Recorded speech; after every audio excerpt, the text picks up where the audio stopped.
You're listening to Radio Free Asia. The following program is in Khmer.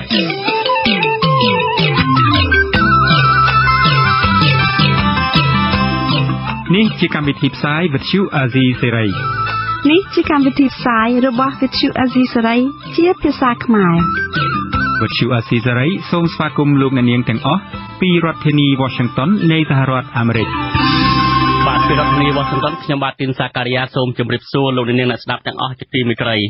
យើងខ្ញុំសូមជូនកម្មវិធីផ្សាយសម្រាប់យប់ថ្ងៃសៅរ៍10រោចខែមេឆ្នាំរកានុបស័កពុរសករាជ2561ត្រូវនឹងថ្ងៃទី10ខែកុម្ភៈគ្រិស្តសករាជ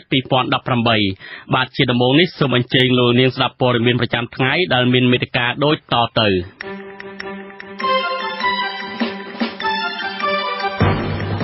សមាជិកប្រសិទ្ធិអាមេរិកស្នើច្បាប់បង្កកទ្រព្យសម្បត្តិមន្ត្រីរដ្ឋាភិបាលកម្ពុជានិងហាមឃាត់ការលុបបំណុលដល់កម្ពុជាជំពាក់សាលាដំបងខេត្តពោធិ៍សាត់ចេញដីកាបង្គាប់សកម្មជនដីធ្លីម្នាក់នៅស្រុកក្រកោឲ្យចូលខ្លួនបំភ្លឺជាលើកទី3រួមនឹងព័ត៌មានសំខាន់មួយចំនួនទៀតបាទជាបន្តទៅនេះខ្ញុំបាទទីនសាការីយ៉ាសូមជូនព័ត៌មានពិស្ដាសេចក្តីព្រាងច្បាប់ថ្មីស្នើដោយសមាជិកប្រសិទ្ធិសហរដ្ឋអាមេរិកមកពីទាំងពីរគណៈបកចេញកាលពីថ្ងៃទី9កុម្ភៈបានស្វែងរកការដាក់ទណ្ឌកម្មបន្ថែមជាច្រើនចំណុចទៀតប្រឆាំងនឹងរដ្ឋាភិបាលលោកនាយករដ្ឋមន្ត្រីហ៊ុនសែននិងពន្យាពេលពិភាក្សាដើម្បីលុបបំណុលអាមេរិកដល់កម្ពុជាជំពាក់ប្រមាណជាង$500លានក្នុងសម័យសង្គ្រាមសេចក្តីព្រាងច្បាប់នេះបានព្រៀងដោយសមាជិកប្រសិទ្ធិនិងជាអតីតបេក្ខជនប្រធានាធិបតីអាមេរិកលោក Lindsey Graham ដោយមានសហការពីសមាជិកប្រសិទ្ធិលោក Dick Burden លោក Ted Cruz លោក Ben Cardin និងលោក Patrick Leahy គឺមានបំណងដើម្បីអនុវត្តកិច្ចព្រមព្រៀងសន្តិភាពនៅក្រុងប៉ារីសឆ្នាំ1991ឲ្យបានជោគជ័យសេចក្តីព្រាងច្បាប់ថ្មីនេះមានឈ្មោះថាការទទួលខុសត្រូវរបស់កម្ពុជានឹងការវិលមកវិញនៃពាណិជ្ជកម្មឆ្នាំ2018នឹងបន្តមានសុពលភាពរហូតដល់រដ្ឋាភិបាលកម្ពុជាអនុញ្ញាតឲ្យគណៈបកសង្គ្រោះជាតិអាចដំណើរការឡើងវិញនិងដោះលែងរាល់អ្នកទោសនយោបាយនៅកម្ពុជាសេចក្តីព្រាងច្បាប់នេះក៏នឹងហាមឃាត់ការផ្តល់ជំនួយអាមេរិកទៅដល់រដ្ឋាភិបាលកម្ពុជានិងគាំទ្រសេចក្តីសម្រេចរបស់រដ្ឋាភិបាលអាមេរិកដែលបានបិទថវិកាមន្ត្រីរដ្ឋាភិបាលកម្ពុជាណាដែលធ្វើឲ្យខូចខាតដល់ដំណើរការនៃលទ្ធិប្រជាធិបតេយ្យនៅកម្ពុជាសេចក្តីព្រាងច្បាប់នេះក៏អនុញ្ញាតឲ្យអាមេរិកបង្កកទ្រព្យសម្បត្តិមន្ត្រីរដ្ឋាភិបាលណាដែលត្រូវបានបិទថវិកានិងតម្រូវឲ្យស្ថាប័នហិរញ្ញវត្ថុអាមេរិកទាំងអស់ប្រកាសពីទ្រព្យសម្បត្តិរបស់មន្ត្រីទាំងនោះព្រមទាំងហាមឃាត់មិនឲ្យកម្ពុជាខ្ចីបំណុលអាមេរិកលើកលែងតែករណីមនុស្សធម៌តែប៉ុណ្ណោះលោក Lindsey Graham មានប្រសាសន៍នៅក្នុងសេចក្តីថ្លែងការណ៍ផ្សាយកាលពីថ្ងៃទី9កុម្ភៈថាលទ្ធិប្រជាធិបតេយ្យនៅកម្ពុជាបានស្លាប់ហើយដោយសារតែរដ្ឋាភិបាលស្ថិតនៅក្រោមឥទ្ធិពលរបស់ចិនកុម្មុយនីសលោកបន្តថាសេចក្តីព្រាងច្បាប់នេះជាការឆ្លើយតបទៅនឹងប្រទេសចិនដែលចង់ដាក់អាណានិគមមកលើកម្ពុជានិងដើម្បីឲ្យពលរដ្ឋកម្ពុជាដឹងថាសហរដ្ឋអាមេរិកនឹងនៅបន្តជាមួយពួកគេនិងគាំទ្រការចង់បានរបស់ប្រទេសមួយចំនួននិងគាំទ្រការចង់បានរបស់ប្រទេសមួយដែលមានមូលដ្ឋានគ្រឹះនៃលទ្ធិប្រជាធិបតេយ្យនិងតេររដ្ឋរឹងមាំពាក់ព័ន្ធនឹងសេចក្តីស្នើច្បាប់ថ្មីនេះដែររដ្ឋាភិបាលលោកនាយករដ្ឋមន្ត្រីហ៊ុនសែននៅមិនទាន់ឆ្លើយតបនៅឡើយទេនៅថ្ងៃទី10កុម្ភៈនេះដោយឡែកសមាជិករដ្ឋសភាអូស្ត្រាលីរដ្ឋ Victoria វិញដែលមានដើមកំណើតជាខ្មែរលោកហុងលីនក៏បានសរសេរលិខិតទៅរដ្ឋាភិបាលអូស្ត្រាលីនៅសប្តាហ៍នេះស្នើឲ្យអូស្ត្រាលីដាក់ទណ្ឌកម្មរដ្ឋាភិបាលកម្ពុជាដោយដែលសហរដ្ឋអាមេរិកនិងសហគមន៍អឺរ៉ុបបានដាក់ដែរកន្លងមកអាមេរិកបានបិទថវិកាមន្ត្រីរដ្ឋាភិបាលកម្ពុជាមិនឲ្យធ្វើដំណើរមកកាន់អាមេរិកនិងផ្អាកជំនួយការបោះឆ្នោតចំណែកឯអឺរ៉ុបក៏បានផ្អាកជំនួយបោះឆ្នោតទាំងស្រុងនេះផងដែរបាទលោកនាងជាទីមេត្រីលោកនាងតាក់ទងទៅនឹងការដាក់ទណ្ឌកម្មរដ្ឋាភិបាលកម្ពុជារបស់អាមេរិកហើយនឹងប្រទេសមួយចំនួនទៀតនេះសូមលោកនាងរងចាំស្ដាប់វេទិកាអ្នកស្ដាប់អាស៊ីសេរីឡើងវិញស្ដីពីអាមេរិកនឹងដាក់ទណ្ឌកម្មរដ្ឋាភិបាលកម្ពុជានៅក្រៅព័ត៌មានប្រចាំថ្ងៃអាស៊ីសេរីបាទលោកនាងជាទីមេត្រីយើងឃើញថាឥឡូវនេះខាងសមាជិកប្រសិទ្ធិអាមេរិកបានធ្វើសេចក្តីព្រាងច្បាប់មួយដើម្បីដាក់ទណ្ឌកម្មរដ្ឋាភិបាលកម្ពុជាហើយជាការបង្ខំឲ្យរដ្ឋាភិបាលកម្ពុជាងាកមកគ្រប់នៅមូលដ្ឋានគ្រឹះលទ្ធិប្រជាធិបតេយ្យហើយនឹងដើម្បីឲ្យគណៈបកសង្គ្រោះជាតិចូលរួមបោះឆ្នោតនៅឆ្នាំ2018ខាងមុខនេះវិញបានយើងនឹងតើការដាក់ទណ្ឌកម្មនេះវាមានឥទ្ធិពលប៉ុណ្ណាទៅលើរដ្ឋាភិបាលកម្ពុជានិងមានប្រសិទ្ធភាពប៉ុណ្ណាយើងឥឡូវនេះយើងមកភ្ជាប់ទូរស័ព្ទទៅលោកបណ្ឌិតឡាវបង្ហាយដែលជាអ្នក វិភាគនយោបាយនៅកម្ពុជាដើម្បីបកស្រាយបន្ថែមទៅលើការសម្រេចធ្វើសេចក្តីព្រាងច្បាប់ថ្មីរបស់ព្រឹទ្ធសភាអាមេរិកនៅពេលនេះបាទជាដំបូងសូមជម្រាបសួរលោកមនិតឡើងមកហើយបាទសូមជម្រាបសួរបាទលោកមនិតដោយលោកមនិតបានលើសេចក្តីថ្លែងការណ៍ឬក៏ការធ្វើសេចក្តីព្រាងច្បាប់របស់ព្រឹទ្ធសភាអាមេរិកនៅពេលនេះគឺថាឥឡូវហ្នឹងគឺថាគេស្នើឲ្យរដ្ឋាភិបាលអាមេរិកបញ្ឈប់នៅការចរចាអំពីការស្នើសុំពន្យាពេលសងបំណុលសម័យសង្គ្រាមដែលមានទឹកប្រាក់ជាង500លាននឹងសិនហើយឲ្យបន្តដាក់ទណ្ឌកម្មមិនឲ្យមន្ត្រីរដ្ឋាភិបាលអាមេរិកណាដែលចូលរួមបំផ្លាញលទ្ធិប្រជាធិបតេយ្យមិនឲ្យចូលទៅដីអាមេរិកហើយឲ្យខាងផ្នែកហិរញ្ញវត្ថុនៅអាមេរិកនឹងគឺថាប្រកាសទ្រព្យសម្បត្តិរបស់មន្ត្រីរដ្ឋាភិបាលទាំងអស់នឹងដើម្បីបង្កកទ្រព្យសម្បត្តិដែលជាថវិកាដែលរបស់មន្ត្រីរដ្ឋាភិបាលនឹងតើការសម្រេចធ្វើសេចក្តីព្រាងច្បាប់ជាថ្មីទៀតរបស់ព្រឹទ្ធសភាអាមេរិកនៅពេលនេះលោកមើលឃើញយ៉ាងណាដែរបាទនេះជាសម្ពាធបន្ថែមទៅទៀតបាទទៅលើរដ្ឋាភិបាលប្រទេសកម្ពុជាយើងបាទដើម្បីឲ្យបខំឲ្យរដ្ឋាភិបាលនេះវិលត្រឡប់មកកន្លងដែលប្រជាធិបតេយ្យវិញហើយនឹងគឺរៀបចំការបោះឆ្នោតដោយសេរីយុត្តិធម៌បាទតើដែលមានចំនួនដល់ត្រឹមណាមានប្រសិទ្ធភាពត្រឹមកម្រិតណាអានឹងយើងចាំមើលតទៅទៀតក៏ប៉ុន្តែចិត្តតែទៅគឺរឹតបន្តឹងតិចម្ដងចឹងហើយបាទហើយក៏យើងក៏រួមចាំដែរគឺនេះជាស្ដីព្រៀងម្ល៉េះហើយវាត្រូវការពេលវេលាយូរតិចដែរដើម្បីបានអនុម័តហើយនឹងវាដឹកចេញជាសកម្មភាពឬវិធានការចាត់ចែងរបស់រដ្ឋាភិបាលបាទ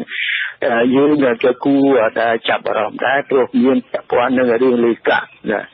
រឿងជំពាក់គឺគេលើកមិនឲ្យរដ្ឋាភិបាលចរចាបាទគឺលើកទៅថ្ងៃក្រោយទៀតបាទចេះហើយ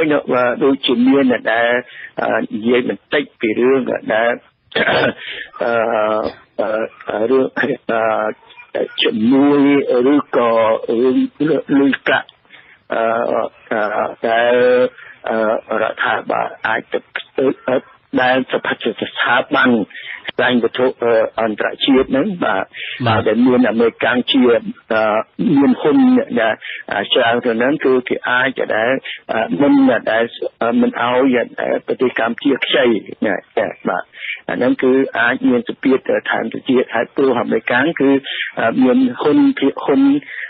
នៅក្នុងដែលស្ថាប័នហិរញ្ញវត្ថុនឹងនៅក្នុងតំបន់ហើយនឹងគឺអន្តរជាតិទាំងមូលមានច្រើនដែរហើយអាមេរិកគឺក៏មានទំនួលនៅក្នុងការធ្វើសេចក្តីសម្រេចរបស់ដែលស្ថាប័នអន្តរជាតិទៅនេះដែរបាទចា៎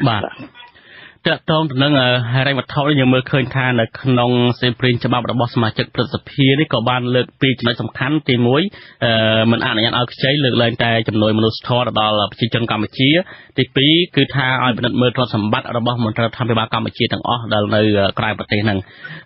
នេះជាចំណុចមួយដាក់ទណ្ឌកម្មបន្ថែមទៀតតើហើយកន្លងមកតើតនឹងទ្រព្យសម្បត្តិនេះលោកហ៊ុនសែនលើកឡើងថាគ្មានទ្រព្យសម្បត្តិមន្ត្រីរដ្ឋាភិបាលនៅក្រៅប្រទេសទេតើពិតអញ្ចឹងទេបាទអានេះខ្ញុំអត់បានដឹងដែរបាទក៏ប៉ុន្តែលឺសូថាជាដែលថ្នាក់ក្រៅមកគឺអាចមានការប៉ះពាល់បាទចេះបាទដោយសារមានទ្រព្យសម្បត្តិអីខ្លះនៅអាមេរិកចេះបាទមួយវិញទៀតយើងឃើញថានេះគឺជាចលនាថ្មីឡើងវិញដែលសហរដ្ឋអាមេរិកទាំងសភាទាំងព្រឹទ្ធសភាបានគោរពនៅការសន្យារបស់ខ្លួនដែលបានលើកឡើងកាលពីមុននោះថាទណ្ឌកម្មរបស់អាមេរិកនិងប្រទេសមួយចំនួនទៀតដែលជាប្រទេសប្រកាន់នៅរបបប្រជាធិបតេយ្យហ្នឹងនឹងមានចេញនៅសកម្មភាពជាក់ស្ដែងនៅក្នុងខែកុម្ភៈហើយនៅខែមីនាខាងមុខនេះឥឡូវនេះយើងឃើញថាពួកគាត់បានបញ្ចេញនៅសកម្មភាពនេះមែនពិសេសនៅជប៉ុននោះក៏ជប៉ុនក៏ស្នើឲ្យរដ្ឋាភិបាលរបស់ខ្លួនហ្នឹងសភាហ្នឹងក៏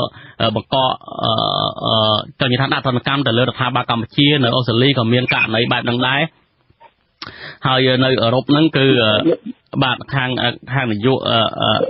ខាងអឺរ៉ុបហ្នឹងក៏បានដាក់ទណ្ឌកម្មឲ្យដែរក៏មានថាសកម្មភាពហ្នឹងហាក់បីដូចជាពួកគាត់បានគ្រប់នៅសន្យារបស់ខ្លួនថាធ្វើម៉េចឲ្យរដ្ឋាភិបាលកម្ពុជាងាកមកប្រជាធិបតេយ្យតើ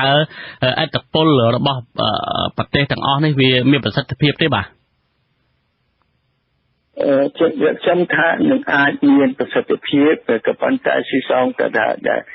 យើងនិយាយថាតនកម្មចុះដល់កម្រិតណាហើយនឹងដែលប៉ះពាល់ដល់ផលប្រយោជន៍ណាសេដ្ឋកិច្ចឬហិរញ្ញវត្ថុទាំងគឺសម្រាប់ប្រទេសក៏ដូចជាសម្រាប់ឋានៈដឹកនាំដែលគេចោទប្រកាន់ថាបានបំផ្លាញលទ្ធិប្រជាធិបតេយ្យនោះបាទនេះគឺត្រឹមកម្រិតណាអានេះយើងចាំមើលតទៅទៀតយើងមិនអាចកាត់ស្មានបានទេបាទចា៎បាទបញ្ហាមួយសំខាន់ទៀតយើងមើលពីខាងក្នុងវិញតើរដ្ឋាភិបាលកម្ពុជាពិតជាអាចពឹងទៅលើចិនឬក៏មិនខ្លាចអំពីការដាក់ទណ្ឌកម្មពីសហគមន៍អឺរ៉ុបឬក៏ពីអាមេរិកដែលជាមហាអំណាចនេះទេបាទប្រហែលជាគិតថា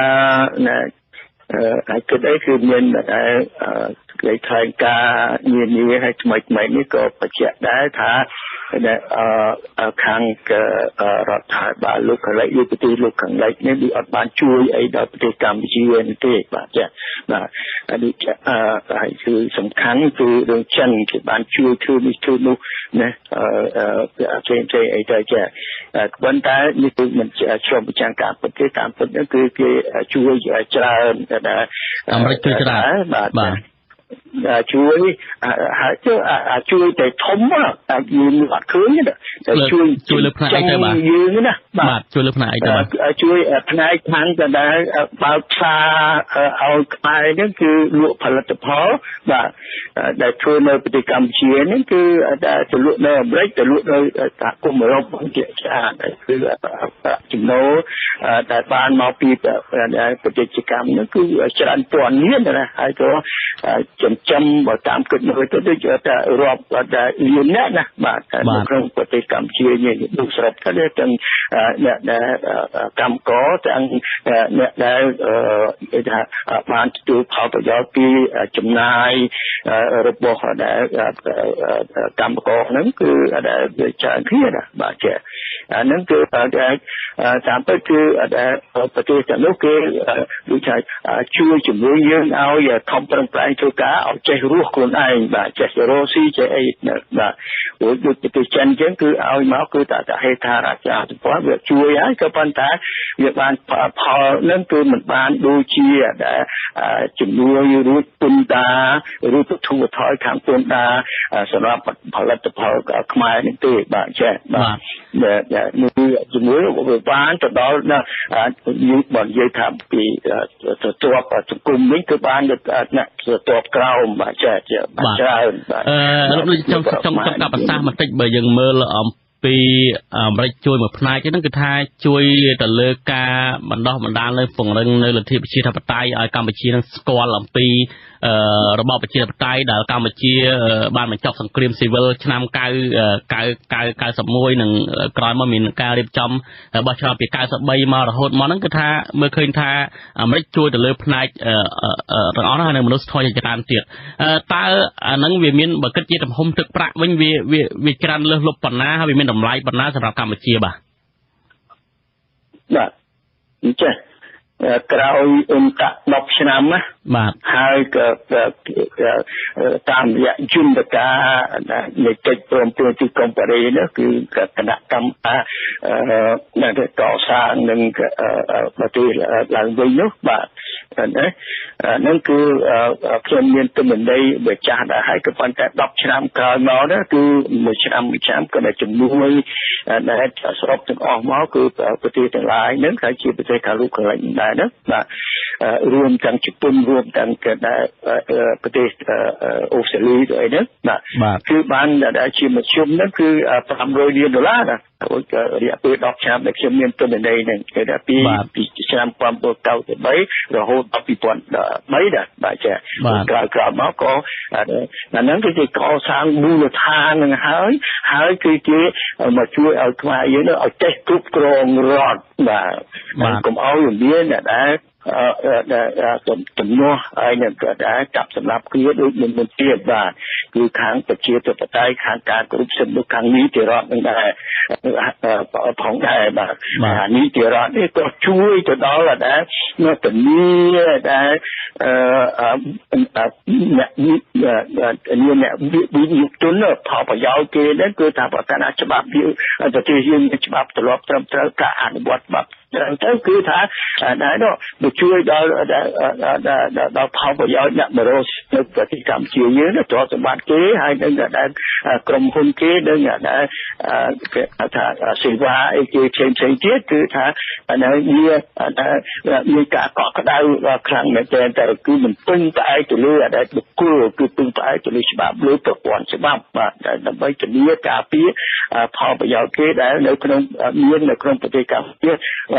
មកទល់ឥឡូវនេះបច្ចុប្បន្ននេះនឹងទៅអនាគតតទៅទៀតចា៎អាហ្នឹងគឺវាងាយស្រួលគឺដែលបានផលប្រយោជន៍ទៅដល់ចិនទៅដល់ក្រុមហ៊ុនចិនក្រុមហ៊ុនដែលទៀតដែលមាននិយោជិននៅប្រទេសកម្ពុជាnếu dươngអត់មានយល់ត្រង់ហ្នឹងបាទចាអាហ្នឹងហើយគឺជួយឲ្យខ្មែរយើងឲ្យចេះរស់បាទជាប្រជាជាតិឲ្យចេះដែលគ្រប់គ្រងខ្លួនឯងឲ្យបានរឹងមាំហើយនឹងឲ្យមានឯកភាពជាតិណាហើយនឹងធានានៅដែលហៅថាសុខុមាលភាពដល់ប្រជាពលរដ្ឋយើងទាំងអស់បាទចាបាទព្រមទាំងអ្នកដែលមកនៅរស់ស៊ីនៅប្រទេសកម្ពុជាយើងផងដែរបាទចាអានេះរបស់អត់មើលឃើញទេក៏ប៉ុន្តែសំខាន់ចាបាទណាហើយយ៉ាងខ្ញុំខ្លាំងគឺថាចិនគឺគេជួយមកតើគេបានបង្រៀនយើងឲ្យចេះគ្រប់គ្រងរដ្ឋឯងបានស្រួលដួលទេបាទឲ្យចេះគោរពសិទ្ធិមនុស្សឲ្យចេះដែលឲ្យប្រជាពលរដ្ឋយើងគឺចេះរួមគ្នាក្នុងការគ្រប់គ្រងដែលប្រទេសគ្រប់គ្រងសង្គមរបស់ខ្លួនទេបាទ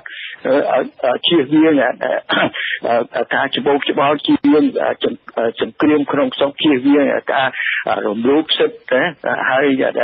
ដូចពីមុនបាទចាបាទអានេះគឺដែលមានតម្លៃសម្បើមណាជំនួយបានអញ្ចឹងណា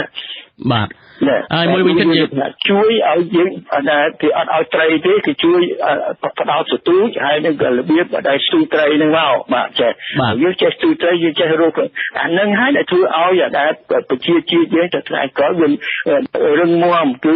ណាចេះរកស៊ីធ្វើការខ្លួនឯងចេះរស់ខ្លួនឯងបាទចេះហើយគឺប្រើប្រាស់ដែលធនធានដែលខ្លួនមានបាទធនធានដែលធម្មជាតិហ្នឹងបាទចេះកុំឲ្យទៅពឹងផ្អែកទៅលើដែលទៅឲ្យគេចាំទៅជួយនោះបាទចាដូចប្រទេសថៃទៅអីគេឥឡូវគេលែងទទួលជំនួយពីអីដែលរបស់គេទៅជាប្រទេសឯករាជ្យមែនទេបាទលោកនៅថាពេលវេលាខ្លីមកកើតខ្ញុំចង់កាត់ប្រសាសន៍នៅចង់ក្រោយនេះគឺថាយើងឃើញដូចលោកនៅមានប្រសាសន៍អញ្ចឹងគឺអាមេរិកប្រទេសលោកខាងលិចហ្នឹងគឺថាជួយខ្មែរហ្នឹងឲ្យចេះរស់ដល់ខ្លួនឯងឲ្យខ្មែរចេះធ្វើជាតកែកាលណាដោយពាក្យស្លោកគេថាអញ្ចឹងហើយកាលណាចិនជួយហ្នឹងគឺជួយឲ្យខ្មែរខ្លាយជាកម្មករមួយវិញទៀតយើងមើលអំពីចិនជួយកម្ពុជាហ្នឹងមានទាំងឲ្យកម្ចីផងជំនួយអត់សំណងផងហើយឥឡូវហ្នឹងខ្មែរយើងចាប់ពាក់ចិនរាប់ពាន់លានដុល្លារហើយបើសិនជាបញ្ហាហ្នឹងបើសិនជារដ្ឋាភិបាលកម្ពុជាសំទោសជាចុងក្រោយជាបញ្ជាក់ឡើងវិញថាតើការដាក់ទណ្ឌកម្មនៅពេលនេះវាពិតជាធ្វើឲ្យរដ្ឋាភិបាលកម្ពុជាខ្លាចខ្លះទេឬក៏នៅតែថាបង្ហាញថាមិនខ្លាចមិនអីអញ្ចឹងបាទខ្ញុំថាបើសិនជាមេដឹកនាំយើងក៏មានការទទួលខុសត្រូវបាទជាមេដឹកនាំប្រទេសឯករាជ្យមួយមានអធិបតេយ្យមួយណាបាទហើយដែលយើងបានកសាងដែលប្រទេសយើងឡើងវិញបែបប៉ុណ្ណឹងណាបាទវាគួរខ្មាស់គេបាទរឿងអីឲ្យគេដាក់ទណ្ឌកម្មបាទអានេះខ្មាស់ទេខ្ញុំខ្មាស់ជួយបាទអរគុណច្រើនលោកដិតយើងអស់ពេលបាទលោកដិតបាទគេដាក់ទណ្ឌកម្មទេបាទអរគុណបាទអរគុណច្រើនលោកដិតបាទសូមជម្រាបលាបាទអរគុណជម្រាបលាបាទ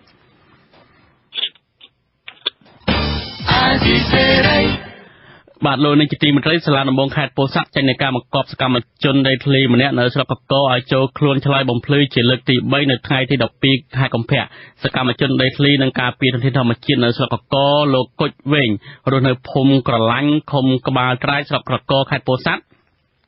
ត្រូវបានសាលាដំបងខេត្តចោទពីបទបរិហាកេរជាសាធារណៈញុះញង់ប្រព្រឹត្តបទល្មើសជាអាតនៅមកកនឹងបត់ធ្វើឲ្យបាត់បង់ជំនឿលើសេចក្តីសម្រេចរបស់តុលាការដែលបានប្រព្រឹត្តនៅសាលាឧទ្ធរកាលពីថ្ងៃទី17ឧសភាឆ្នាំ2016កាលពីថ្ងៃទី5មករាឆ្នាំ2017លោកគុជវែងបានចូលខ្លួនទៅបំភ្លឺវិញពីបទចោទនេះម្ដងរួចហើយតាមពាក្យបណ្ដឹងរបស់មេឃុំស្នាអនសាគឺលោកមកកោបាទលោកគុជវែងធ្លាប់បានឲ្យដឹងថាផុសតាងដែលដើមបណ្ដឹងយកជាសំអាងក្នុងពាក្យបណ្ដឹងនោះគឺបទសម្ភាសន៍របស់លោកជាមួយអាស៊ីសេរីតាក់ទងនឹងរឿងដីធ្លីដែលអាជ្ញាធរឃុំដកហូតដីធ្លីពលរដ្ឋចំនួន21គ្រួសារទៅដាក់ជាព្រៃសហគមន៍ហើយតុលាការសម្រេចឲ្យភាគីពលរដ្ឋមានទោសកាលពីថ្ងៃទី17ខែឧសភាឆ្នាំ2016លោកថាកាលនោះលោកមិនបាននិយាយថាតុលាការមិនអើពើឬអយុត្តិធម៌ទេគឺគ្រាន់តែស្នើឲ្យតុលាការចុះពិនិត្យជាក់ស្ដែងលើដីមានចំនួនមុនកាត់សេចក្តីពីព្រោះពលរដ្ឋរស់នៅតាំងពីឆ្នាំ1983ហើយព្រៃសហគមន៍បង្កើតនៅឆ្នាំ2013អ្វីដែលលោកបាននិយាយតាក់ទងនឹងចំនួនដីធ្លីរវាងអាជ្ញាធរឃុំនិងពលរដ្ឋគឺជារឿងពិតបាទលោកនាងជាទីមេត្រីសង្គមស៊ីវិលធ្វើការលើកស្ទួយសិទ្ធិស្ត្រីបណ្ដាញស្ត្រីនិងយុវជនក្រុងជួបជុំគ្នាប្រារព្ធយុទ្ធនាការ100កោតសម្លេងដើម្បីបញ្ចប់អំពើហិង្សានិងកេងប្រវ័ញ្ចគ្រប់រូបភាពលើស្ត្រីនិងក្មេងស្រីនៅរសៀលថ្ងៃអាទិត្យទី11កុម្ភៈស្អែកនេះអ្នកសម្របសម្រួលផ្នែកតស៊ូមតិនិងយុទ្ធនាការបណ្ដាញស្ត្រីរួមគ្នាអ្នកស្រីច័ន្ទសុភ័ណ្ឌថ្លែងថាយុទ្ធនាការនេះគឺចង់បានការប្រមូលផ្ដុំសម្លេងស្ត្រីនិងបរិសុទ្ធគ្រប់ស្រទាប់វណ្ណៈឲ្យចូលរួមក្នុងការទាមទារនិងមានសាមគ្គីភាពដើម្បីជំរុញឲ្យមានភាពយុត្តិធម៌ដល់ជនរងគ្រោះពិតប្រាកដអ្នកស្រីបន្តថាបញ្ហាស្ត្រីនិងអំពើហិង្សានៅតែបន្តកើតឡើងរៀងរាល់ថ្ងៃដែលមិនអាចទប់ស្កាត់បានពីសំណាក់ដៃគូស្និទ្ធស្នាលដូចជាប្តីប្រពន្ធដៃគូរស់នៅជាមួយគ្នានិងសង្សារជាដើមជាងនេះទៅទៀតយុទ្ធនាការនេះក៏ជាឱកាសចែករំលែកចំណេះដឹងឲ្យអ្នកចូលរួមយល់ដឹងពីសិទ្ធិនិងមានចូល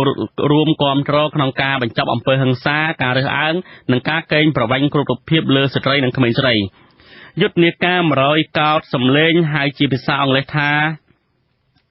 1 billion rising solidarity គឺជាយុទ្ធនាការមួយពិសេសក្នុងថ្នាក់អន្តរជាតិដែលត្រូវបានយកកម្មករក្រុមហ៊ុនទំនប់វារីអគ្គិសនីដែលត្រូវបានយកអនុវត្តនៅប្រទេសកម្ពុជាតាំងពីឆ្នាំ2013ដើម្បីជំរុញឲ្យការលុបបំបាត់អំពើហិង្សាលើស្ត្រីនិងក្មេងស្រី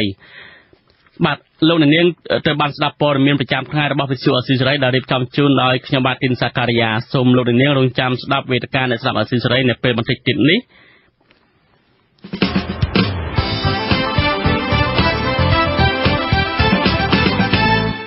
បាទលោកនាងជាទីមេត្រីនៅក្នុងកម្មវិធីផ្សាយរបស់យើងជាបន្តទៅនេះខ្ញុំសូមចាក់ផ្សាយឡើងវិញនេតិវេទិកាអ្នកស្ដាប់អាស៊ីសេរីស្ដីពីវិធានការរបស់សហរដ្ឋអាមេរិកដើម្បីដាក់គំនាបលើរដ្ឋាភិបាលកម្ពុជាឲ្យស្ដារគោរពសិទ្ធិមនុស្សនិងលទ្ធិប្រជាធិបតេយ្យសូមលោកនាងស្ដាប់ការចាក់ផ្សាយរបស់យើងខ្ញុំជាដូចតទៅបាទ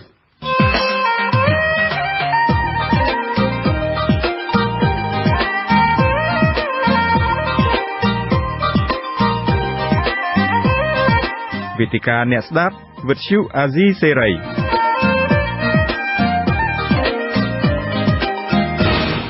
បាទតំណាងរាជគណៈបកសាធារណរដ្ឋប្រចាំនៅរដ្ឋ Florida និងជាប្រធានអនុគណៈកម្មាធិការកិច្ចការបរទេសទទួលបន្ទុកកិច្ចការតំបន់អាស៊ីប៉ាស៊ីហ្វិកលោក Ted Cruz លោក Ted Yoho ឲ្យដឹងថាសហរដ្ឋអាមេរិកកំពុងពិចារណាចាត់វិធានការទៅលើក្រុមមន្ត្រីរបស់រដ្ឋាភិបាលកម្ពុជាប៉ូលីសនិងយោធាដែលបានសម្លាប់លទ្ធិប្រជាធិបតេយ្យនៅកម្ពុជាក្នុងនោះរួមមានការបិទកិច្ចការមិនឲ្យចូលសហរដ្ឋអាមេរិកនិងការបង្កកទ្រព្យសម្បត្តិរបស់ពួកគេជាដើមលោកតំណាងរាស្ត្រ Ted Yoho អះអាងថារដ្ឋសភាអាមេរិកនឹងអនុម័តសេចក្តីព្រាងច្បាប់ស្តីពីការស្ដារលទ្ធិប្រជាធិបតេយ្យនៅកម្ពុជានៅចុងខែកុម្ភៈខាងមុខនេះដែលធ្វើឡើងដោយក្រុមសមាជិកប្រសិទ្ធិនិងរដ្ឋសភាពីខាងគណៈបកទាំងពីរនៅអាមេរិក បាទសូមអញ្ជើញលោកនាងស្ដាប់បទសម្ភាសន៍របស់លោកជុនចិត្តមុតជាមួយលោកថេតយូហូតាមរយៈការបកប្រែរបស់លោកមួងណារ៉េតនៅក្នុងនីតិវេទិកានៃស្ដាប់អាស៊ីសេរីកាលពីសប្តាហ៍មុនដូចតទៅខ្ញុំបាទសូមជម្រាបសួរលោករដ្ឋសភាបាទThank you, Chambad, for allowing me to be on. It's an honor to be here. បាទអញ្ជើញខ្ញុំឲ្យមកដល់ទីនេះខ្ញុំរីករាយមែនតើហើយបាទខ្ញុំបាទក៏សូមអរគុណលោកសមាជិកព្រឹទ្ធសភារដ្ឋសភាដែរពីព្រោះខ្ញុំបាទធ្លាប់បានឮច្រើនណាស់អំពីលោកយូហូដែលបានងើបឡើងបញ្ចេញ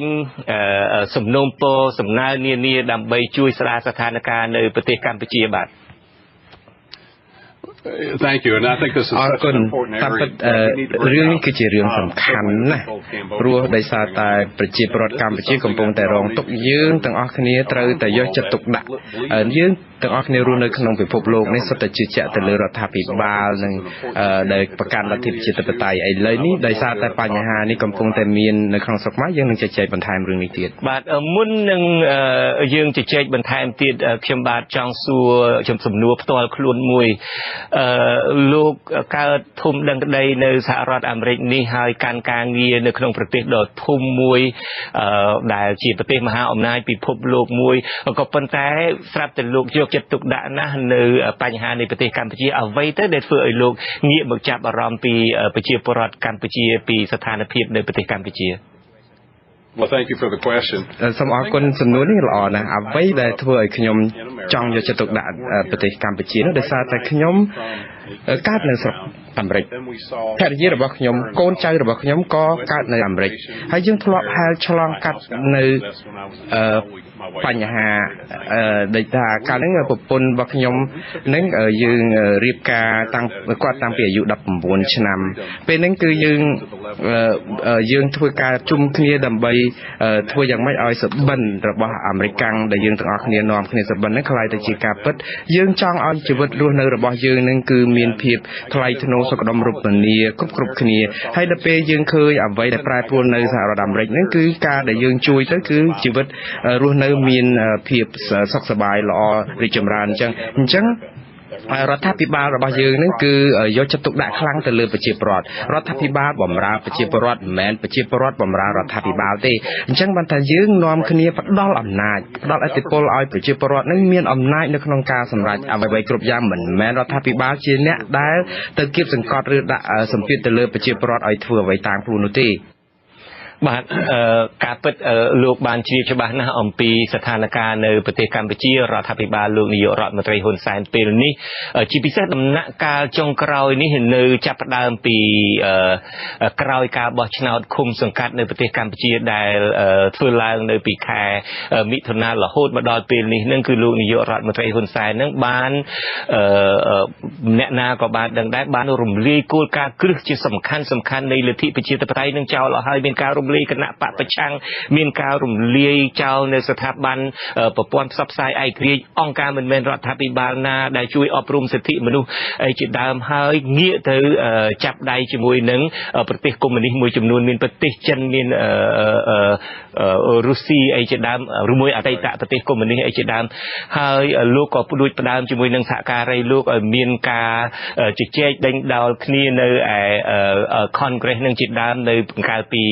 បើខ្ញុំចាំមិនច្រឡំទេបដុំពាក់កណ្ដាលខែមករាតើបន្ទាប់ពីមានការធ្វើសវនកម្មនៅឯសភាអាមេរិកកាំងនឹងហើយតើមកដល់ពេលនេះនឹងមានវិធានការអីទៀតទេដើម្បីដាក់គំនាបឲ្យចំមុខតែម្ដងដល់សមាជិករដ្ឋាភិបាលរបស់លោកនាយករដ្ឋមន្ត្រីហ៊ុនសែនដើម្បីឲ្យពួកគាត់នឹងស្ដារលទ្ធិប្រជាធិបតេយ្យឲ្យបានជួយពង្រឹងប្រជាពលរដ្ឋ empower people ដោយដែលលោកបានរៀបរាប់នោះបាទសូមជឿNo, I think you brought up a very លោកបានលើកឡើងបញ្ហាសំខាន់ណាស់យើងដឹងហើយថារដ្ឋាភិបាលលោកហ៊ុនសែននឹងគឺបានធ្វើបាបអ្នកកាសែតធ្វើបាបអង្គការសង្គមស៊ីវិលក៏ដូចជាគណៈបកប្រឆាំងហើយនៅក្នុងនេះគឺការដែលគាត់ចាត់ដៃជាមួយប្រទេសចិននិងឬក៏ប្រទេសរុស្ស៊ីអីហ្នឹងគឺមែនតើទៅគឺជាការផ្សារភ្ជាប់ខ្លួនទៅនឹងរបបកុម្មុយនីសដែលផ្ដាច់ការទេហើយនៅក្នុងនេះគឺអ្វីដែលសហរដ្ឋអាមេរិក ចង់ធ្វើនេះគឺយើងចង់ឲ្យរំលេចឲ្យឃើញអំពីអ្វីដែលជាចំណុចសំខាន់នៅប្រទេសកម្ពុជាដែលថាយើងដឹងហើយតាំងតែពីឆ្នាំ1991មកគឺមានកិច្ចព្រមព្រៀងសន្តិភាពទីក្រុងប៉ារីសហើយក៏មានការរៀបចំឲ្យមានការបោះឆ្នោតមួយដែលរៀបចំឲ្យមានជារដ្ឋធម្មនុញ្ញរបស់ប្រទេសកម្ពុជានៅឆ្នាំ1993នៅក្នុងនេះគឺប្រជាពលរដ្ឋខ្មែរនឹងគឺមានសិទ្ធិគ្រប់គ្រាន់នៅក្នុងការប្រើប្រាស់សិទ្ធិសេរីភាពនៅក្នុងសិទ្ធិសេរីភាពបែបប្រជាធិបតេយ្យរបស់ខ្លួនប្រទេសកម្ពុជាក៏ត្រូវការប្រជាធិបតេយ្យប្រទេសណាក៏ចង់បានលទ្ធិប្រជាធិបតេយ្យដែរក៏ប៉ុន្តែអ្វីដែលលោកហ៊ុនសែនកំពុងតែធ្វើនេះគឺគាត់កំពុងតែធ្វើឲ្យមានបញ្ហានៅក្នុងការដែលស្ដារលទ្ធិឬក៏រក្សាលទ្ធិប្រជាធិបតេយ្យនេះហើយព្រោះការដែលផ្សារភ្ជាប់ជាមួយនឹងប្រទេសកុម្មុយនីសគឺមិនមែនជារឿងដែលល្អប្រហែលទេព្រោះយើងសហរដ្ឋអាមេរិកក៏ចង់ធ្វើយ៉ាងម៉េចប្រាប់ថាអ្វីដែលប្រជាពលរដ្ឋនៅលើពិភពលោកត្រូវយកចិត្តទុកដាក់នេះគឺគាត់ត្រូវរស់នៅក្នុងស្ថានភាពដែលមានសិទ្ធិសេរីភាពគ្រប់គ្រាន់តាមបែបប្រជាធិបតេយ្យដូចប្រជាពលរដ្ឋនៅសហរដ្ឋអាមេរិកដែរយើងទាំងអស់គ្នាជឿជាក់ទៅលើសុបិនរបស់អាមេរិកដែលចង់ឲ្យប្រទេសមួយមានប្រជាពលរដ្ឋមានសិទ្ធិសម្រាប់ជប់វាសនាខ្លួនឯងតាមបែបប្រជាធិបតេយ្យបែបនេះអញ្ចឹងហើយបានប្រទេសអាមេរិកនឹងមានច្បាប់មានលទ្ធិប្រជាធិបតេយ្យរឹងមាំបាទអរគុណលោកលោកអ្នកនាងជាទីមេត្រីលោកអ្នកនាងក៏អាចចូលរួមសួរសំណួរដោយផ្ទាល់ជាមួយនឹងសមាជិកសភាអាមេរិកកាំងគណៈបកកណ្ដាលអំណាចនេះគឺគណៈបកប្រជាធិបតេយ្យលោកថេតយូហូនេះបានដោយផ្ដល់លេខទូរស័ព្ទរបស់លោកនៅក្នុង comment នៅក្នុងការផ្សាយតាមបណ្ដាញ Facebook នេះឥឡូវនេះខ្ញុំបាទសូមទទួលសំណួរមួយរបស់លោកកសលពីខេត្តព្រៃវែងបាទសូមអញ្ជើញលោកកសលបាទសូមអញ្ជើញដាក់សំណួរបាទជំរាបសួរលោកពូចិនចាំរត់បាទជំរាបសួរបាទខ្ញុំសូមដាក់សំណួរសួរទៅលោកថេតយូតើអាមេរិកអាចឲ្យលទ្ធិប្រជាធិបតេយ្យកម្ពុជាដើរបានដំណើរការល្អវិញទេនៅប្រទេសកម្ពុជាអាមេរិកអាចដាក់ទណ្ឌកម្មសេដ្ឋកិច្ចលើប្រទេសកម្ពុជាបានដែរអត់តើអាមេរិកអាចស្នើទៅអង្គការសហជីវជាតិឲ្យចាត់ការរឿងលោកនាយករដ្ឋមន្ត្រីហ៊ុនសែនដែលប្រព្រឹត្តបទល្មើសនៅប្រទេសកម្ពុជាបានដែរអត់បាទអរគុណលោកកសល So we have a caller from Craven Province. Thank you very much. Very good question. What we can do, and that's why we're introducing Thank you very much. តាមពិតអ្វីដែលយើងអាចធ្វើបាននោះគឺយើងអាចដាក់សម្ពាធទៅរដ្ឋាភិបាលយើងមានដៃគូយើងមានសម្ព័ន្ធមិត្តរបស់យើងមានសហគមន៍អឺរ៉ុបសភាអឺរ៉ុបដែលសិទ្ធិយល់ដូចគ្នាថាអ្វីដែលរដ្ឋាភិបាលកម្ពុជាកំពុងតែធ្វើសប្តាហ៍ថ្ងៃហ្នឹងគឺមិនត្រឹមត្រូវទេព្រោះតាមពិតទៅយើងត្រូវចាំចិត្តទៅវិញថាសហរដ្ឋអាមេរិកគឺពិភពលោកឯនោះអត់ចង់ដាក់សម្ពាធទៅលើរដ្ឋាភិបាលកម្ពុជាលើប្រជាពលរដ្ឋកម្ពុជាទេព្រោះប្រទេសណាក៏មានច្បាប់មានទម្លាប់របស់ខ្លួនដែរក៏ប៉ុន្តែអ្វីដែលប្រទេសកម្ពុជាកំពុងតែធ្វើហ្នឹងគឺរំលោភកិច្ចព្រមព្រៀងអន្តរជាតិដែលខ្លួនឯងបានចុះកិច្ចព្រមព្រៀងចុះហត្ថលេខាដែលរំលោភសិទ្ធិមនុស្សអីហ្នឹងព្រោះខ្លួនមានកាតព្វកិច្ចដែលធ្វើដូច្នេះអាការដែលបំផ្លាញឬក៏ធ្វើឲ្យប៉ះពាល់ដល់កាតព្វកិច្ចដូច្នេះហើយបានជាត្រូវតែមានការដាក់ទណ្ឌកម្មដាក់សម្ពាធទៅលើរដ្ឋាភិបាលដែលធ្វើបែបនេះចឹងនៅក្នុងនេះគឺអ្វីដែលរដ្ឋាភិបាលខកខាននៅក្នុងការបំពេញទៅតាមការសន្យារបស់ខ្លួនជាពិសេសប្រទេសនៅក្នុងពិភពលោកដែលប្រកាន់លទ្ធិប្រជាធិបតេយ្យដូចជាសហរដ្ឋអាមេរិកជាដើមហ្នឹងគឺយើងត្រូវតែធ្វើយ៉ាងម៉េចដាក់សម្ពាធឲ្យកាន់តែខ្លាំងបើអាចធ្វើបានទៅលើរដ្ឋាភិបាលជាពិសេសរដ្ឋាភិបាលកម្ពុជារបស់លោកហ៊ុនសែនហ្នឹងនៅលើពិភពលោកនេះជាពិសេសសហរដ្ឋអាមេរិកដែលជាប្រទេសមហាអំណាចនេះមានបញ្ហាដទៃទៀតនៅលើពិភពលោកនឹងច្រើនណាស់ដូចជាបញ្ហាជនភៀសខ្លួនរ៉ូហិនជាបញ្ហាកម្មវិធីអាវុធនុយក្លេអ៊ែរនៅប្រទេសកូរ៉េខាងជើងនៅអ៊ីរ៉ង់អីជាដើមតើលោកយូហូដែលធ្វើយ៉ាងណាដើម្បីឲ្យសហការីរបស់លោកនៅក្នុងរដ្ឋាភិបាលក៏ដោយនៅព្រឹទ្ធសភាក៏ដោយនៅរដ្ឋសភាក៏ដោយដើម្បីឲ្យពួកគាត់ជួយគ្រប់គ្រងប្រមូលសម្លេងពួកគាត់ដើម្បីឲ្យងាកមកយកចិត្តទុកដាក់នៅបញ្ហាប្រទេសកម្ពុជាដែលមានបញ្ហាដោយលោកជ្រាបហើយ20-30 ឆ្នាំមុននេះហើយបាទNo, yes we can. តាមពិតយើងអាចជួយបានបើទោះជាមានបញ្ហានៅខាងក្រៅក៏ដោយបើទោះជាមានបញ្ហាកើតឡើងនៅប្រទេសដទៃដែលគ្រប់កន្លែងហ្នឹងអញ្ចឹងយើងដឹងថាបញ្ហាកើតនៅប្រទេសកូរ៉េខាងជើងយើងដឹងថាមានបញ្ហាកើតនៅអ៊ីរ៉ង់ឬក៏រុស្ស៊ីក៏ប៉ុន្តែរដ្ឋាភិបាលរបស់ខ្លួនហ្នឹងគឺអ្នកប្រទេសដែលមានបញ្ហាហ្នឹងគឺដោយសារតែប្រទេសខ្លួនឯងហ្នឹងធ្វើបាបប្រជាពលរដ្ឋខ្លួនឯងនឹងឯងអញ្ចឹងបានថាអ្វីដែលយើងកំពុងតែធ្វើនេះគឺយើងផ្ដោតទៅលើប្រទេសដែលប្រកាន់លទ្ធិប្រជាធិបតេយ្យហើយយើងក៏វិលមកមើលអ្វីដែលជាខ្លឹមសារគោលរបស់ សហរដ្ឋអាមេរិកនៅក្នុងតែយើងប្រកាន់គោលការណ៍ច្បាស់ហ្នឹងគឺយើងប្រកាន់ទៅលើលទ្ធិប្រជាធិបតេយ្យយើងចង់ជួយឲ្យប្រជាពលរដ្ឋទាំងអស់មានសិទ្ធិសេរីភាពព្រោះអីរដ្ឋាភិបាលគឺបង្កើតឡើងដើម្បីប្រជាពលរដ្ឋធ្វើការដើម្បីបម្រើប្រជាពលរដ្ឋអញ្ចឹងយើងក៏ចង់ឲ្យរដ្ឋាភិបាលដទៃទៀតដូចជារដ្ឋាភិបាលនៅក្រោមការគ្រប់គ្រងរបស់លោកហ៊ុនសែនក៏អញ្ចឹងក៏រដ្ឋាភិបាលនៅចិនឬក៏នៅប្រទេសរុស្ស៊ីក៏យើងចង់ឲ្យអញ្ចឹងដែរគ្រាន់តែថាអ្វីដែលពួកគេធ្វើគេមិនបានធ្វើទៅតាមគោលការណ៍ប្រជាធិបតេយ្យហ្នឹងទេដូច្នេះអ្វីដែលយើងចង់ផ្ញើសារនៅទីនេះគឺយើងចង់ប្រាប់ទៅមេដឹកនាំទាំងអស់ថាហេតុអីបានជាលោកខ្លាចប្រជាពលរដ្ឋខ្លួនឯងម្ល៉េះហេតុអ្វីបានជាលោកខ្លាចប្រជាពលរដ្ឋខ្លាចតែជាម្ចាស់អំណាចក្រែងលោកជាខ្ញុំបម្រើរបស់ប្រជាពលរដ្ឋអីក្រែងលោកជាអ្នកធ្វើអ្វីដើម្បីប្រជាពលរដ្ឋមិនបានជាយើងធ្វើបាបធ្វើទុកបុកម្នេញទៅលើប្រជាពលរដ្ឋខ្លួនឯងដែលចង់បានសិទ្ធិសេរីភាពនិងលទ្ធិប្រជាធិបតេយ្យបែបនេះទៅវិញអញ្ចឹងសរុបសេចក្តីមកគឺយើងជាប្រទេសដែលមានលទ្ធិប្រជាធិបតេយ្យរឹងមាំគឺយើងចង់ឲ្យគេធ្វើអញ្ចឹងដែរបាទដូច្នេះលោកបានឃើញ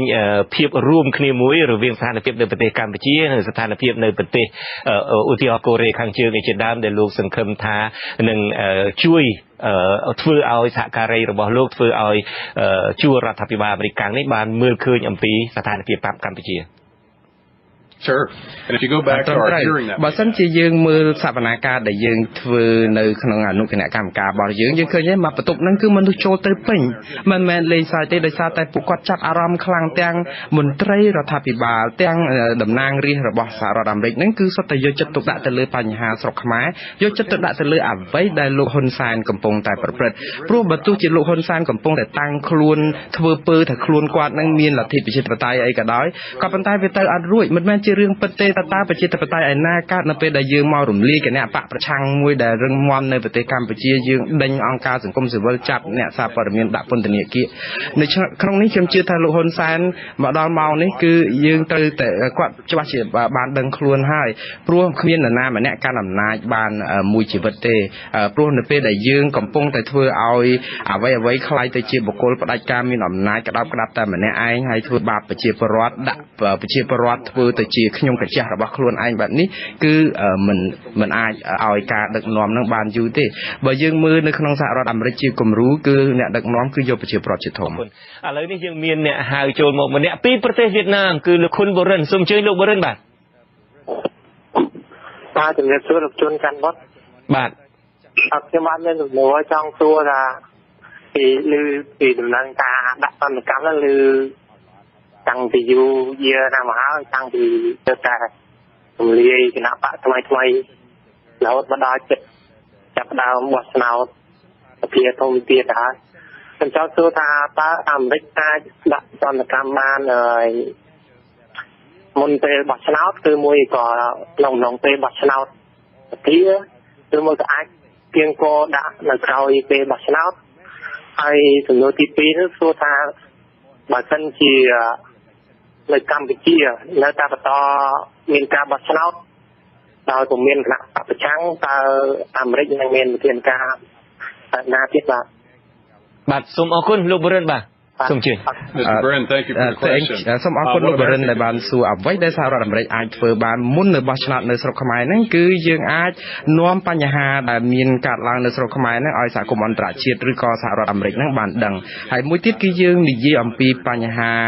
ការដាក់ទណ្ឌកម្មនេះគឺយើងនិយាយអំពីការទូតមួយទៀតក៏តាក់ទងជាមួយនឹងសេដ្ឋកិច្ចយើងមិនទាន់និយាយដល់បញ្ហាដាក់ទណ្ឌកម្មសេដ្ឋកិច្ចទេគ្រាន់តែថាយើងកំពុងតែរកវិធានការដាក់ទណ្ឌកម្មទៅលើបុគ្គលដែលពាក់ព័ន្ធទៅក្នុងការរំលោភសិទ្ធិមនុស្សលទ្ធិប្រជាធិបតេយ្យនៅប្រទេសកម្ពុជាសិនរួមទាំងការបង្កក់ទ្រព្យសម្បត្តិអីហ្នឹងនៅក្នុងនេះគឺយើងដឹងហើយថាប្រទេសកម្ពុជាគាត់មានកាតព្វកិច្ចនៅក្នុងការគោរពតាមស្មារតីនៃកិច្ចព្រមព្រៀងសន្តិភាពទីក្រុងប៉ារីសឆ្នាំ1991ការបោះឆ្នោតកន្លងមកគឺយើងបង្ហាញឲ្យឃើញហើយថាមានការចូលរួមប៉ុន្តែបើការបោះឆ្នោតមិនមានការចូលរួមពីគណៈបកប្រឆាំងទេជាពិសេសដូចជានៅខែកក្កដាឆ្នាំ2018គឺមិនមានភាពស្របច្បាប់ទេហ៊ុនសែនក៏គាត់ដឹងដែរបាទតកតងដល់រឿងការដាក់ទណ្ឌកម្មឲ្យចំមុខដល់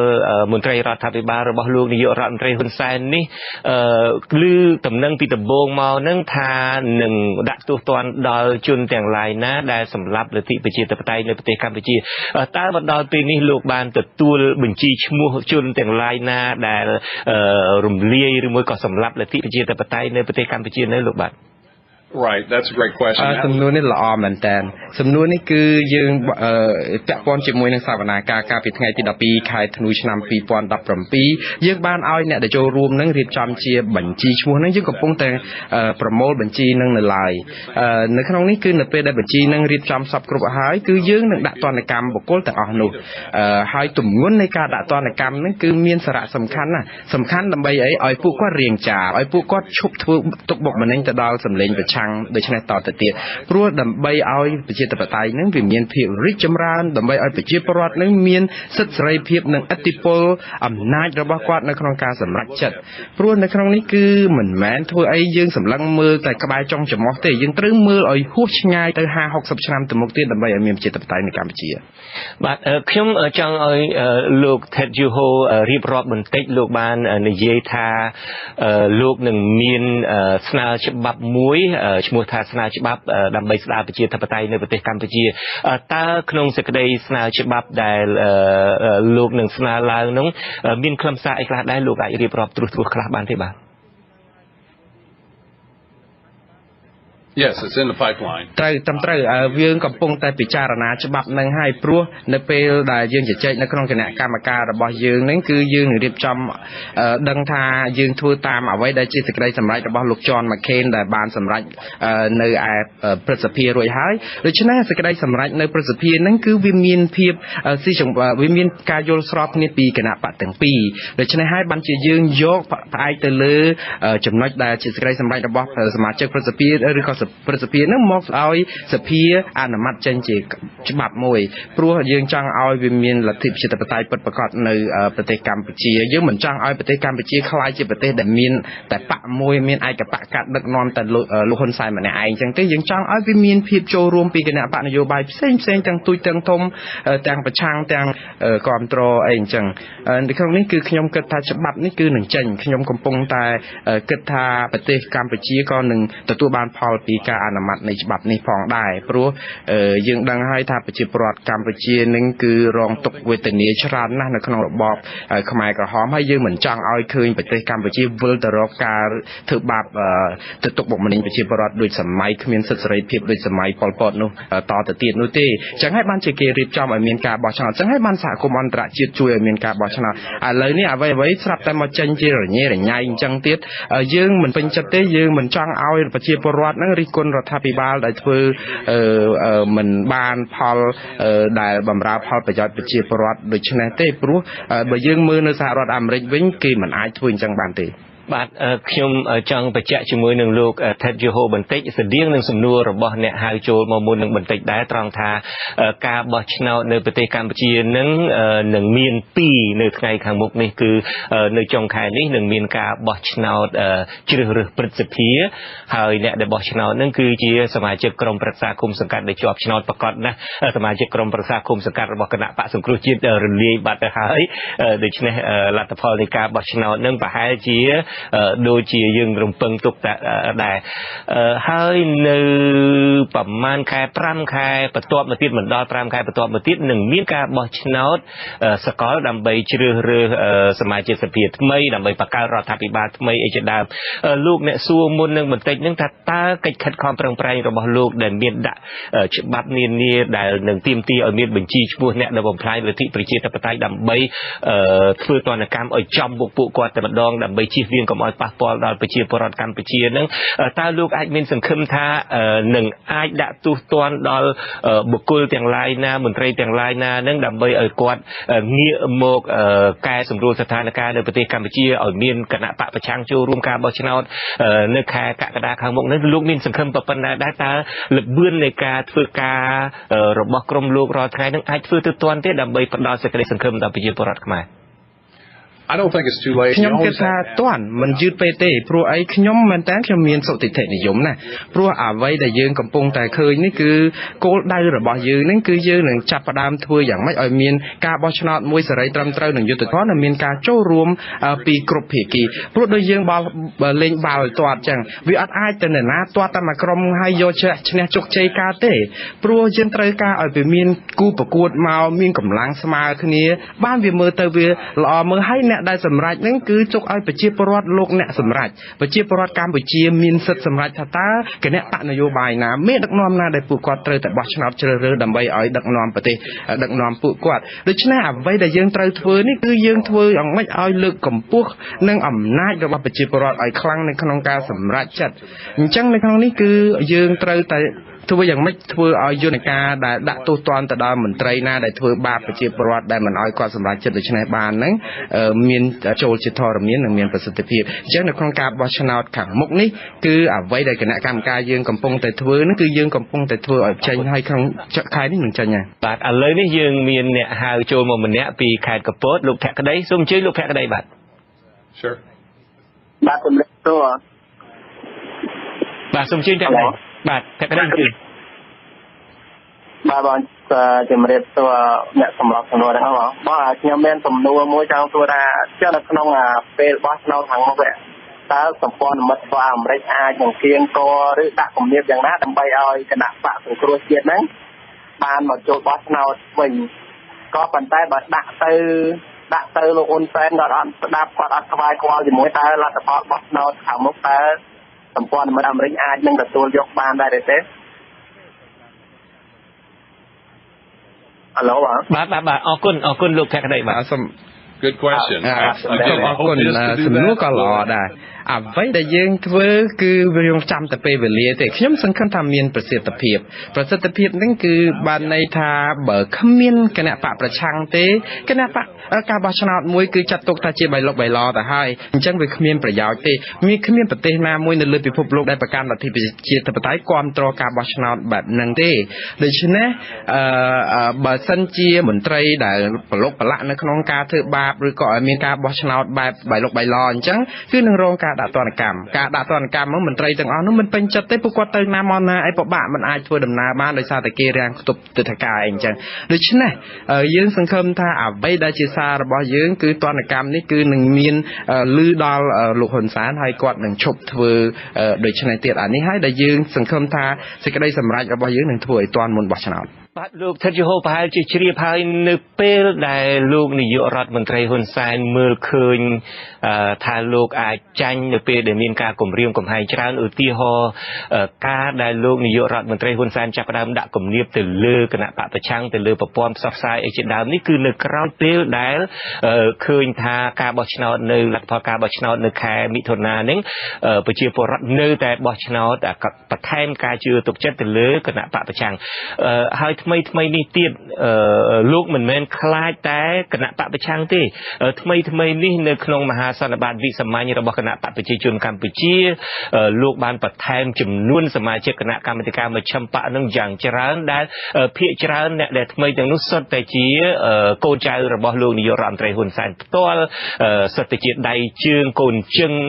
ជើងកាងអីដែលនៅក្រៅបញ្ជារបស់កូនរបស់លោកនាយករដ្ឋមន្ត្រីហ៊ុនសែនផ្ទាល់ដូច្នេះឃើញថានៅពេលដែលលោកឃើញមានការគម្រាមកំហែងទៅលើអំណាចរបស់លោកកាន់តែខ្លាំងលោកកាន់តែធ្វើបាបឬលោកកាន់តែមានវិធានការដើម្បីពង្រឹងអំណាចរបស់លោកកាន់តែខ្លាំងក្រោយនេះទៀតនៅពេលដែលលោកសំរងស៊ីអតីតមេបកប្រឆាំងចាប់ផ្ដើមបង្កើតចលនាមួយគឺគាត់ឲ្យឈ្មោះថាចលនាសង្គ្រោះជាតិ CNRM ហ្នឹងលោកនាយករដ្ឋមន្ត្រីហ៊ុនសែនគឺចាប់ផ្ដើមប្រើភាសាខ្លាំងណាស់ដូចជាថាគាត់នឹងបង្ក្រាបចលនាសង្គ្រោះជាតិនេះដោយប្រើអាវុធប្រភេទ BM21 អីជាដើមតើការដាក់ទណ្ឌកម្មការគម្រាមកំហែងកាន់តែខ្លាំងការធ្វើឲ្យលោកកាន់តែភ័យនឹងស្រាប់តែលោកកាន់តែគម្រាមកំហែងនឹងតើលោកមានយោបល់បែបណាដែរហើយបើសិនជាលោកអាចមានឱកាសផ្ដាំផ្ញើទៅលោកនាយករដ្ឋមន្ត្រីហ៊ុនសែនផ្ទាល់លោកនឹងផ្ដាំផ្ញើគាត់បែបណាដែរDon't be afraid បើខ្ញុំចង់ផ្ញើសារទៅឲ្យប្រជាពលរដ្ឋទាំងអស់គ្នាអ្នកដែលបង្កើតចលនាសង្គ្រោះជាតិអីហ្នឹងក៏ដោយហ្នឹងគឺកុំឲ្យខ្លាចមេដឹកនាំផ្ដាច់ការព្រោះដោយសារតែចលនានៃកម្លាំងប្រជាពលរដ្ឋគឺមិនមានអ្វីមកទប់បានទេព្រោះនៅក្នុងការចង់បានប្រជាធិបតេយ្យគឺមានចលនាធំនឹងវិលទៅមុខមើលលើលោកហ៊ុនសែនខ្ញុំយើងដឹងហើយគឺគាត់អត់ចង់ ង់បាត់បង់អំណាចគាត់ចង់នៅក្រាញអំណាចមួយជីវិតរបស់គាត់តទៅទៀតក៏ប៉ុន្តែនៅពេលដែលគាត់កំពុងតែចង់ក្តោបអំណាចហ្នឹងគឺកំពុងតែធ្វើឲ្យគាត់មានការភ័យខ្លាចកាន់តែខ្លាំងនៅពេលដែលគាត់ភ័យខ្លាចកាន់តែខ្លាំងគាត់យកកូនចៅគាត់យកសាច់សាលហិតគាត់ហ្នឹងយកមកដាក់ក្បែរគាត់ទាំងអស់អញ្ចឹងធ្វើឲ្យប្រព័ន្ធនៃការគ្រប់គ្រងហ្នឹងគឺកាន់តែរួមតូចទៅវិញទេព្រោះគាត់លែងទុកចិត្តអ្នកដទៃហើយណាគាត់ទុកចិត្តតែមនុស្សដែលជាកូនចៅរបស់គាត់អញ្ចឹងបានន័យថាប្រព័ន្ធដឹកនាំរបស់គាត់កាន់តែរួមតូចទៅក្នុងតែគ្រួសារគាត់តែមួយមុខហ្នឹងទេដូច្នេះយើងឃើញអំពីភាពរិចរិលនៃប្រជាប្រិយរបស់គាត់និងអំណាចរបស់គាត់ហើយអញ្ចឹងវាអាស្រ័យទៅលើប្រជាពលរដ្ឋទេប្រជាពលរដ្ឋកម្ពុជាជាអ្នកសម្រេចហើយចាំថាពិភពលោកនិងសហរដ្ឋអាមេរិកនៅតែឈរស្មើជាមួយប្រជាពលរដ្ឋដែលស្រឡាញ់ប្រជាធិបតេយ្យនៅក្នុងការធ្វើយ៉ាងម៉េចឲ្យប្រជាពលរដ្ឋមានកម្លាំងធម៌ពលមានកម្លាំងនៅក្នុងការក្រោកនៅក្នុងការតតាំងទៅនឹងការធ្វើបាបនេះដោយសារតែពិភពលោកគឺកំពុងតែវិលទៅរកប្រជាធិបតេយ្យច្រើនហើយតើលោកនាយករដ្ឋមន្ត្រីអាចហួសពេលទេឬមួយក៏ភាគសិទ្ធិខ្មែរយើងមួយថាជួនកាលផ្ទាល់ច្រកហើយមិនដឹងរោគច្រកចេញហួសពេលហើយតើអាចហួសពេលទេតើលោកអាចផ្ដល់អនុសាសន៍បែបណាដល់លោកនាយករដ្ឋមន្ត្រីហ៊ុនសែនដែរទេដើម្បីបន្សល់ទុកគេមរតករបស់លោក ខ្ញុំមានសារដែលព្រោះតាមពិតទៅមែនតើទៅក្នុងសភាសិទ្ធិយើងគេថាមនុស្សដែលចាស់ពិបាកនឹងបង្រៀនពិបាកនឹងប្រាប់បដៅណាព្រោះប៉ុន្តែអ្វីដែលខ្ញុំចង់ផ្ញើសារទៅលោកហ៊ុនសែនហ្នឹងគឺយើងត្រូវចាំថាលោក George Washington នៅសហរដ្ឋអាមេរិកហ្នឹងក៏ធ្លាប់ចង់ធ្វើកាន់អំណាចអីអញ្ចឹងយូរអញ្ចឹងដែរក៏ប៉ុន្តែបើយើងសរុបមើលទៅអ្វីដែលគាត់កំពុងតែធ្វើគឺគាត់ធ្វើដើម្បីប្រយោជន៍ប្រជាពលរដ្ឋដូច្នេះនៅពេលដែលយើងធ្វើដើម្បីប្រយោជន៍ប្រជាពលរដ្ឋឲ្យមានការចូលរួមទាំងអស់គ្មាននរណាគេទូមនិញនៅក្នុងការចង់ឲ្យយើងបន្តកាន់អំណាចដើម្បីប្រយោជន៍ប្រជាពលរដ្ឋទាំងមូលនោះទេក៏ប៉ុន្តែនៅពេលដែលយើងធ្វើសម្រាប់តែក្រុមបកពួកតែមួយក្រុមខ្ញុំជឿថាទៅមុខយូរអង្វែងទៀតទៅ100ឆ្នាំទៅទៀតទៅគឺគ្មាននរណាគេនៅគ្រប់ស្រឡាញ់នឹងចង់រក្សាគេឈ្មោះគាត់ល្អទេបើគេឈ្មោះអាស្រូវអានឹងគេទុកអញ្ចឹងនៅក្នុងនេះគឺគាត់មិនខុសពីប៉ុលពតទេព្រោះដោយសារតែគេមរតកគេដំណើររបស់ប៉ុលពតហ្នឹងគាត់ចង់បានអញ្ចឹងអីឥឡូវនេះយើងមានអ្នកហៅមកម្នាក់ទៀតពីប្រទេសជប៉ុនជាជនជាតិខ្មែររស់នៅប្រទេសជប៉ុនហើយវណ្ណាសូមជើញដាក់សំណួរបាទសូមជំរាបសួរលោកពូជិនច័ន្ទបតនិងលោកថេជហូផងហើយខ្ញុំមានមតិយោបល់ហើយនឹងសំណួររីកវែងតិចបាទខ្ញុំសូមសង្ខេបពាក់ព័ន្ធទៅនឹងជាទូទៅប្រទេសនៅលើពិភពលោកតែងតែមានមិត្តភ័ក្តិល្អនិងអមិត្តចំពោះខ្មែរខ្ញុំគិតថារាល់ថ្ងៃហ្នឹងគាត់កំពុងតែចាប់ដៃចិនហ្នឹងគឺជាមនុស្សដែលអមិត្តពីព្រោះខ្ញុំយល់ឃើញថាប្រទេសដែលជាមិត្តល្អរបស់ខ្មែរយើងហ្នឹងភាគច្រើនដូចជាសហរដ្ឋអាមេរិកសហគមន៍អឺរ៉ុបប្រទេសជប៉ុនអីហ្នឹងតែងតែជួយឲ្យខ្មែរយើងហ្នឹងសម្របសម្រួលគ្នាតាំងពីឆ្នាំ2013អីហ្នឹងមកគឺឲ្យយើងចូលសភាឲ្យយើងចាប់ដៃគ្នានិយាយគ្នាដើម្បីធ្វើការបង្រួមសាសនាជាតិគាត់មានការ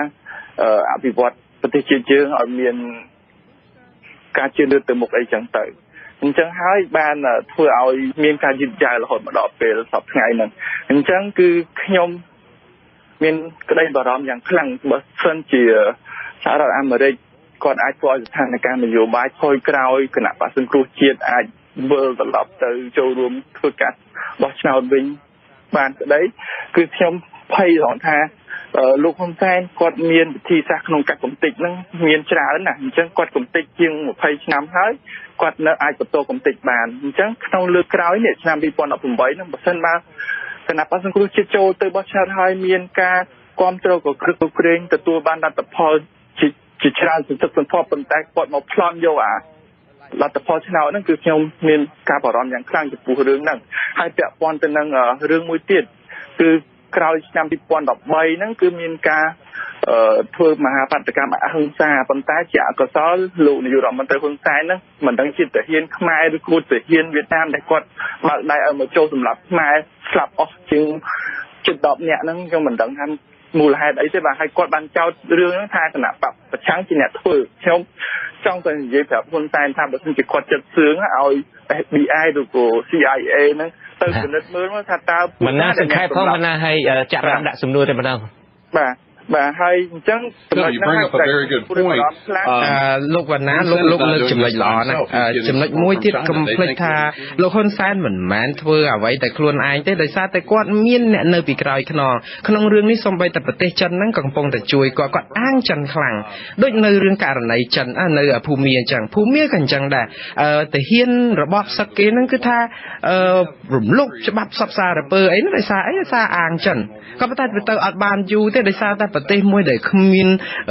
នីតិរដ្ឋត្រឹមត្រូវចុងក្រោយទៅវាមានទណ្ឌកម្មអីទៅលើប្រទេសហ្នឹងប្រជាពលរដ្ឋរងទុក្ខខ្លោចផ្សាវាមានបញ្ហាព្រោះដោយសារតែរឿងឧទាហរណ៍ដូចថាមានការជួយអញ្ចឹងចិននៅស្រុកខ្មែរក៏អញ្ចឹងដែរឥឡូវហ៊ុនសែនកំពុងតែពឹងពាក់លើចិនកំពុងតែអាងលើចិន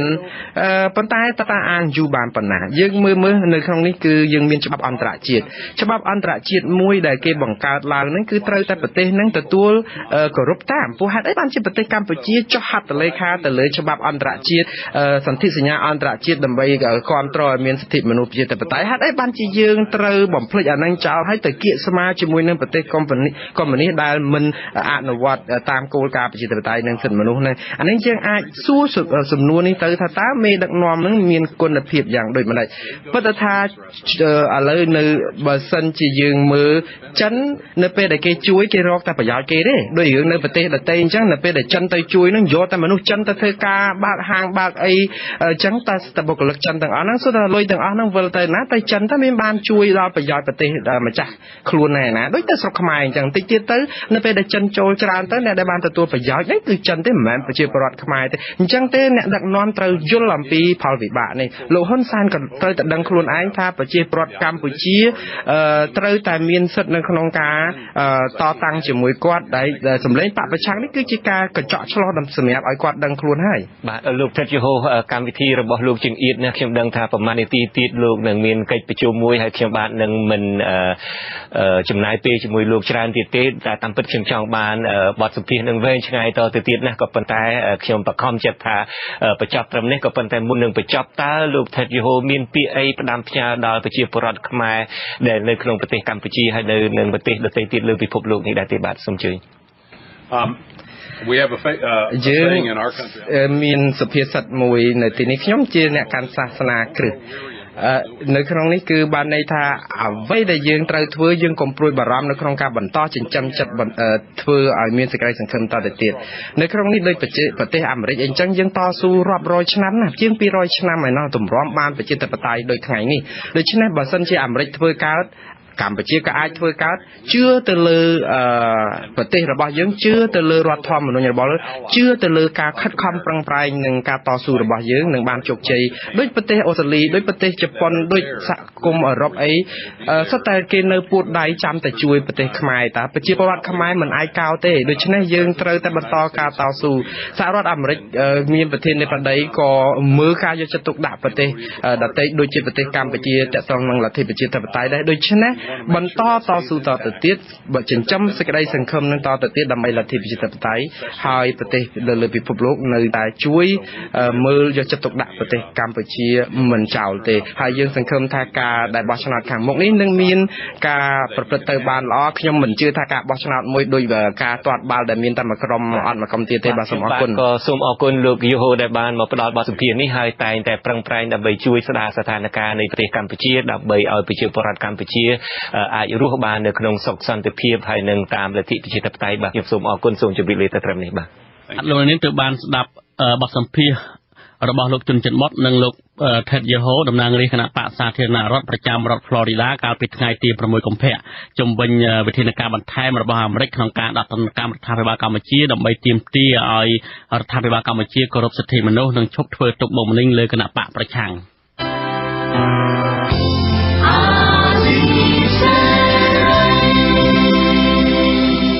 បាទលោកនាងកញ្ញាអ្នកស្ដាប់ទាំងអស់ជាទីគោរពរាប់អានកម្មវិធីផ្សាយរយៈពេល1ម៉ោងនៃវិទ្យុអាស៊ីសេរីជាភាសាខ្មែរនៅពេលនេះចប់តែប៉ុណ្ណេះ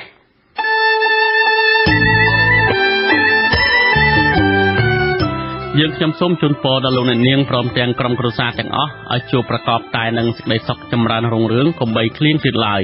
ខ្ញុំបាទទីនសាការីយ៉ាព្រមទាំងក្រុមការងារទាំងអស់នៃវិទ្យុអាស៊ីសេរីសូមអរគុណនិងសូមជម្រាបលា